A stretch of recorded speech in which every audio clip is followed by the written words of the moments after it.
तो देखो टा दिए तो क्या हो गया ट, और टा में हाँ मिला देंगे तो ठ, और डाल दे दिए तो ट, और डाल में हाँ मिला दो तो क्या बन जाएगा ढ, और नून से न, उसके बाद होगा तो था क्या होगा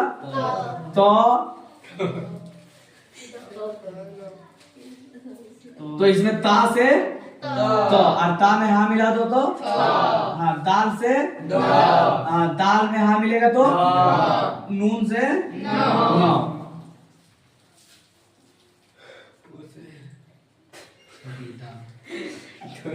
देखो पा अली बा पा से प, और पा में हाँ मिला दो तो बा से प, और बा में हाँ मिला दो तो अब मीम से म, उसके बाद आ गया य, रो लो तालिम से। तो देखो या से रा से लाम से वाव से और बड़ा शीन से तालिम से, और उसके बाद होता है मूर्धन स्व, इससे छोटी सीन से सौ। अब ये सीन में ये सौ में कभी कभी सीन भी लगेगा और कहीं कहीं सा भी लगेगा, ठीक है ना। उसके बाद होता है हाँ, इसमें सा लगेगा। उसके बाद ह, तो ह देखो दो प्रकार का होता है, एक छोटी और एक बड़ी। तो वो जुमले के अनुसार वो प्रयोग होता है, लेकिन इतना जान लो ह से हाँ, ठीक है। यहाँ तक हमारा वर्णमाला है। अब छत्र ज्ञान को वो आउट ऑफ लाइन है उर्दू लैंग्वेज से, ठीक है ना। अब इसमें हमको क्या करना है जानते हो, मात्रा को बैठाना है। पहले क्या सीखना है, जैसे यदि अगर हम ये वर्ण पूरा समझ लिए, पूरा हर्फ को हम पहचान लिए और कैसा लिखा है वो भी जान लिए, तो अब इसको आगे बढ़ाने के लिए हमको क्या करना पड़ जाएगा, आगे बढ़ाने के लिए हमको मात्रा को पढ़ना पड़ेगा। क्या पढ़ना पड़ेगा, मात्रा। और मात्रा को कहां से उठाना है, कहां बैठाना है, ये सीखना है सबसे पहली बात। तो देखो मात्रा हिंदी में हम लिख देते हैं,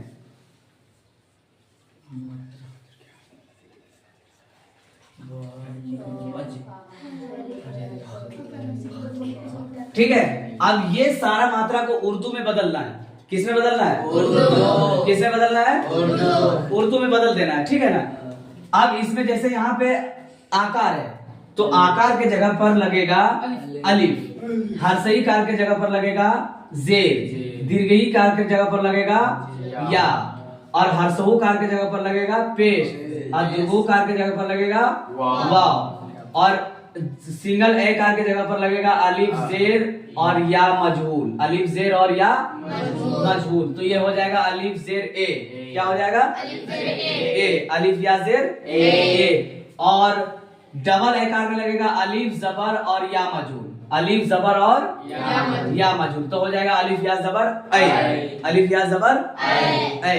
फिर यहाँ देखो और सिंगल ओ कार में अलिफ पेश और वाह मजहूल, तो अलिफ वाह पेश ओ, क्या हो जाएगा अलिफ वाह पेश ओ, औ नहीं ओ, ठीक है।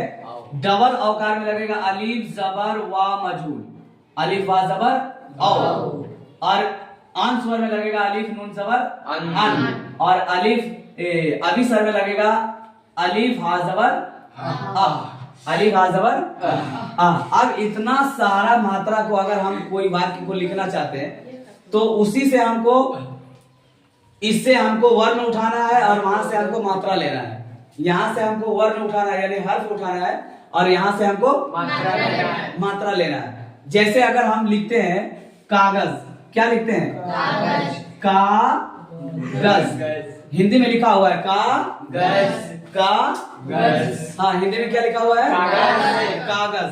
अब उर्दू में हमको कागज लिखना है, तो मात्रा यहां से हम लेंगे, कहां से लेंगे, यहां से।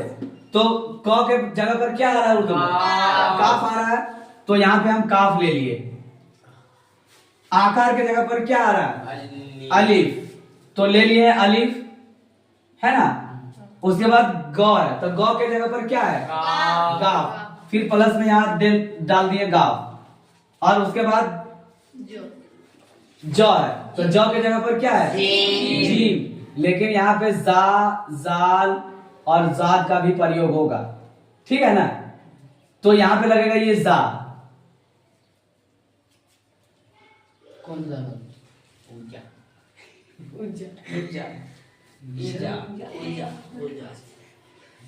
गाफ की लगे, देखो ये गाफ है ना, तो गाफ और गैन, गाफ और गैन। तो प्रयोग के अनुसार जैसा हम वर्ण का उच्चारण जो होता है वो उच्चारण के अनुसार हम इसको जगह पर बैठाएंगे। तो काफ अलिफ जबर का और गैन जा जबर गज, ये दोनों को जब मिलाएंगे तो क्या बन जाएगा? कागज। ठीक है ना। तो कागज जब लिखा गया है तो अब यहाँ पे गैन क्यों लगा है? तो गैन इसलिए लगा है क्योंकि कागज जब हम बोल रहे हैं तो हमारा आवाज वर्ण का उच्चारण जो है वो कंठ से हो रहा है। कहां से हो रहा है? हो रहा है कि नहीं? तो इसलिए वहां पे गैन लग जाएगा। अगर वो जबान से होता तो गाफ लग जाता। क्या लगता? गाफ। अब जैसे हम लिखते हैं गुलाब, क्या लिखते हैं? गुलाब। यहाँ पे देखो गुलाब, तो इसमें लगेगा गाफ क्योंकि ये जबान से इसका उच्चारण हो रहा है गुलाब। अब गुलाब में गाफ लगेगा और इसमें हर्ष उकार है। क्या है? हर्ष उकार है। तो गाफ लगा दो और प्लस में पेश लगा दो। क्या लगा दो? पेश। और उसके बाद लाम है, उसके बाद आकार है तो अलीफ लगेगा और ब है तो बा लगेगा। ठीक है ना। अब इसको अगर हम मिला के लिखना चाहेंगे तो ऐसा बनाओ और लाम इसी में मिलाओ और यहाँ पे बा दे दो। क्या हो जाएगा? गुलाब। गुलाब यानी गा पेश गु और लाम अलिफ जबर ला और बा साकिन। तो क्या हो जाएगा ये? गुलाब। गुलाब। गा पेश गु लाम अलिफ जबर ला और बा साकिन। तो मिला के ये क्या बन गया? गुलाब। गुलाब। हिंदी में जब लिखेंगे तो गौ सौ गु लौ में आकर ला, तो मिला के क्या बन गया? गुलाब। गुलाब। अगर यहाँ पे दुर्गु का रहेगा तो पेश नहीं लगेगा, यहाँ पे क्या लग जाएगा जानते हो? वाव। क्या लग जाएगा? वाव। अगर पेश नहीं दुर्गौ का रहेगा तो यहाँ क्या लग जाएगा? वाव। पेश के जगह पर क्या लग जाएगा? वाव। ठीक है ना। तो ये हो गया हमारा वर्णमाला हिंदी और उर्दू। ये हो गया हमारा मात्रा हिंदी और उर्दू। अब इसको यहां से बदलते जाना है। जो चीज भी लिखना होगा, जैसे मान लो अगर हम लिखना चाहते हैं किसान, क्या लिखना चाहते हैं? किसान। तो किसान हम हिंदी में लिख लिए। अब हमको इसी चीज को उर्दू में बदल देना है। क्या करना है? बदल देना है। तो काफ के जगह क के जगह पर क्या लगेगा? काफ। और हर्षई की जगह पर जेब। यहाँ दिया हुआ देखो, हर्षई की जगह पर क्या है? जेब। और फिर सीन, सौ की जगह पर सीन, और आकार की जगह पर अलीफ, और नौ की जगह पर नून। अब इसको अगर हम मिला के लिखना चाहेंगे तो यहाँ पे देखो लिखाएगा ऐसा, काफ जेर की सीन अलीफ जबर सा और नून साकिन। क्या बन गया ये? किसान। समझ रहे? तो इसी तरह से जितना भी यहाँ पे आकार से लेके अभी सब जितना भी मात्रा है इसको पहले बदलो और ये पहले कैलकुलेट करो जहन में कि कौन कौन सा कहाँ पे जा रहा है। तो कोई भी वाक्य या कोई भी शब्द अगर लिखना चाहोगे तो आराम से आप लिख सकते हो। इसमें आपको सीखने में सहायता मिल जाएगा। सीखने के लिए आपको इससे सहायता मिलेगा, काफी सहायता मिल जाएगा।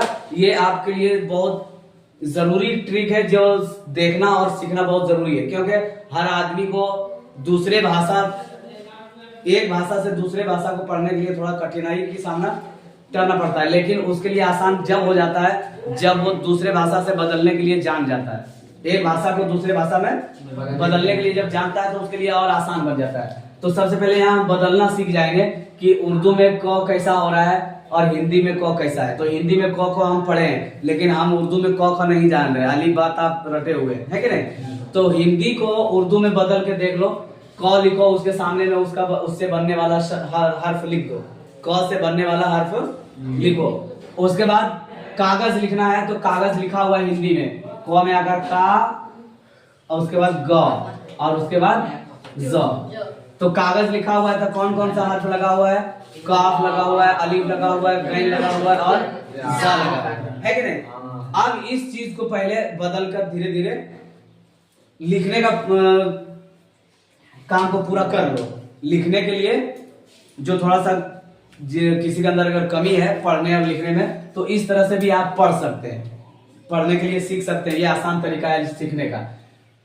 हर चीज को, जैसे हिंदी से इंग्लिश भी अगर हम सीखते हैं तो सबसे पहले क्या सीखते हैं, यही चीज सीखते हैं, क ख क का है कि नहीं। तो इस उर्दू को इसमें हमको सबसे पहले सीखना है कि के, क से काफ, ख से खा, ग से गाफ, घ से घ, है कि नहीं। तो गाफ में हा मिला तो घ बन गया, गाफ लिखे तो ग बन गया, काफ में हा मिला दिए तो ख बन गया, है कि नहीं। चा दिए तो च हो गया, चा में हा मिला दिए तो छ बना। अब इस तरह से हमको क्या करना है, पढ़ने के लिए सबसे पहले सीखना है, उसके बाद लिखने के लिए क्या करना है, लिखने के लिए ये सारा मात्रा को अपने ध्यान में रट लेना है। आकार, हर्षिकार, दीर्घिकार, हर्षुकार, दुर्गुकार, ऐकार, औकार, अंशवर, अभिसर। तो ये जितना मात्रा दिख रहा है ना, ये उसका नीचे जस्ट उसी से जुड़ा हुआ सारा मात्रा को हम दर्शा दिए हैं। इसमें आप मिला सकते हैं और लिखने में मदद ले सकते हैं, लिखने में मदद ले सकते हैं। उसके बाद अगला चीज हम लोग जैसे सीखेंगे, तो सबसे पहले एक वर्ण को दूसरे वर्ण से बिना मात्रा वाला को लिखने के लिए सीखना है। जैसे हम लिखते हैं, क्या मालूम है, रब, रब, क्या लिखा हुआ है, रब, रब, सब, सब, कब, कब। अब इसको हम उर्दू में बदलते चले जाएंगे। रा बा जबर, हाँ, सीन बा जबर, काफ बा जबर, हाँ, एक एक मात्रा को क्या करना है, बदल देना, मिलाते चला जाना है। अब मिलाने के लिए उर्दू में कुछ ऐसा चीज है जो हिंदी से मिलता जुलता नहीं है। जैसे क्या नहीं मिलता वो यही हम बता देते हैं। जैसे हिंदी में हम लिखे हैं ना, तो तीनों जो शब्द है, तीनों पर कोई मात्रा नहीं है, लेकिन इस पर आएगा। कैसे आएगा जानते हो, काफ में जबर आएगा और बा पे जज़म आएगा, तो काफ बा जबर कब हो जाएगा। सीन में फिर जबर आएगा और बा में जज़म आएगा, तो क्या हो जाएगा, सीन बा जबर सब। रा में फिर जबर आएगा और बा में फिर जज़म आएगा। जज़म का मतलब है कि वो हर्फ जो अगले से जाकर मिल जाएगा, यानी जिस हर्फ पर जज़म होगा उस हर्फ को अगले से जाकर मिल जाना है, अगले से जाकर मिल जाना है। ये जज़म का काम है, यानी जज़म जिस हर्फ पे होता है वो अपने से अगले वाला हर्फ से उसको जाकर के मिला देता है। समझ रहे हैं, जिस हर्फ पे जज़म होता है उससे पहले वाला हर्फ से जाकर उसको क्या करता है, मिला देता है। ठीक है ना। तो मात्रा असल में ये सब है जो ऊपर में हम लोग लिख के दिखाए हुए हैं। अलीफ, जेर, या, पेश, वाव, है ना। अलीफ, जेर, या, मजूल। या दो तरह का होता है, कितने तरह का, दो तरह। या कितने तरह का होता है, दो तरह का। एक या का नाम है मारूफ, देखो ये वाला या है मारूफ, ठीक है ना, और ये वाला या है मजहूल। इस या को हम लोग कहते हैं मारूफ और इस या को हम लोग कहते हैं मजहूल। या मारूफ वो या है जो खींच कर पढ़ी जाती है।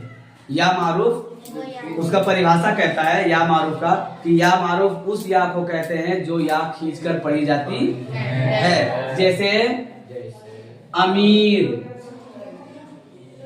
गरीब, है कि नहीं। और या मजहूल उस या को कहते हैं जो या खींचकर नहीं पढ़ी जाती है, जो या खींचकर नहीं पढ़ी जाती है। जैसे शेर, दिलेर, कुबेर, है कि नहीं। ऐसा या जो या खींचकर नहीं पढ़ी जाती है उस या को या मजहूल कहते हैं। ठीक है। हुरूफ मद्दा कितने हैं, तीन। हुरूफ मद्दा तीन है, अलीफ, वाव और या। यानी मद्दा का मतलब ऐसा हर्फ जो खींचकर पढ़ा जाता है। हुरूफ मद्दा का मतलब होता है वो हर्फ जो खींचकर पढ़ा जाए। तो हुरूफ मद्दा तीन है, अलीफ, वाव, या। तो या का दो किस्में है, अलीफ का भी दो किस्में है। अलीफ का भी कितना किस्में है, दो किस्में। एक अलीफ है मकसूरा, एक अलीफ है, हाँ, और दूसरा अलीफ है ममदूदा। और अलीफ मकसूरा वो अलीफ को कहते हैं जो अलीफ खींचकर ना पढ़ी जाए, जो अलीफ खींचकर ना पढ़ी जाए। जैसे देखो उसका एग्जांपल हम देते हैं यहाँ पे, अजान, अनाज, अनार, ठीक है ना। और अलीफ ममदूदा वो अलीफ है उस अलिफ को कहते हैं जो अलिफ खींच कर पढ़ी जाए, जो अलिफ खींच कर पढ़ी जाए। जैसे आम है कि नहीं, आज, आम, तो ये सब है अलिफ ममदूदा। क्या है? हाँ, यानी जिस अलिफ पर मद पड़ जाए वो अलिफ ममदूदा में गिन दिया जाएगा। ठीक है, तो ये अलिफ मकसूरा और अलिफ ममदूदा। वाव की 3 किस्म है। वाव का कितना किस्म है? 3 किस्म है। पहला नंबर में है, देखो, वा मारूफ। क्या है? वा मारूफ।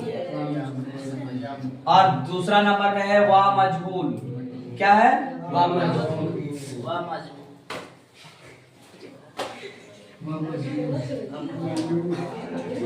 और तीसरा नंबर में है वा मादूला।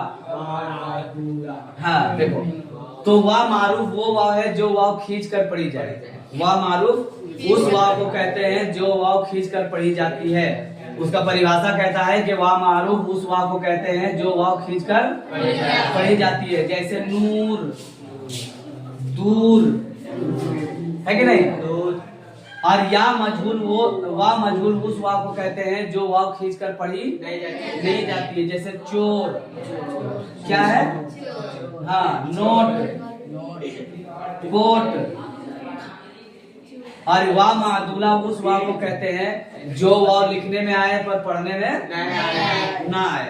यानी लिखने में इस्तेमाल किया जाता है लेकिन पढ़ने में इस्तेमाल नहीं किया जाता है। जैसे देखो, ख्वाजा, जब इसको हम पढ़ते हैं तो क्या पढ़ देते हैं? ख्वाजा। क्या पढ़ते हैं?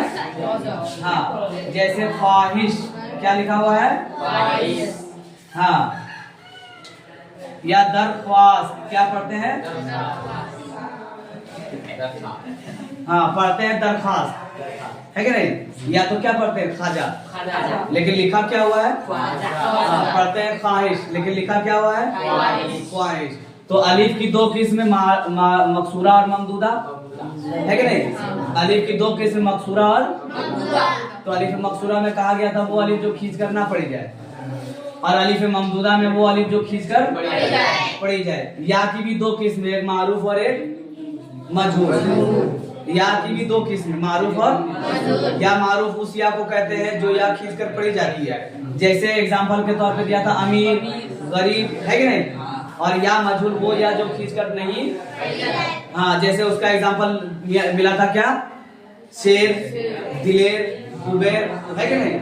और वाव का 3 किस्म, मारूफ, मजहूल और मादूला।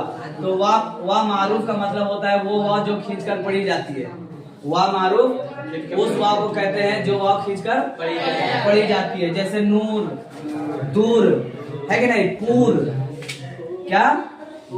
हाँ, और वाव मजहूल वो वाव को कहते हैं जो वाव खींच कर नहीं पढ़ी जाती है। जैसे चोर, है कि नहीं? शोर, कोट, नोट।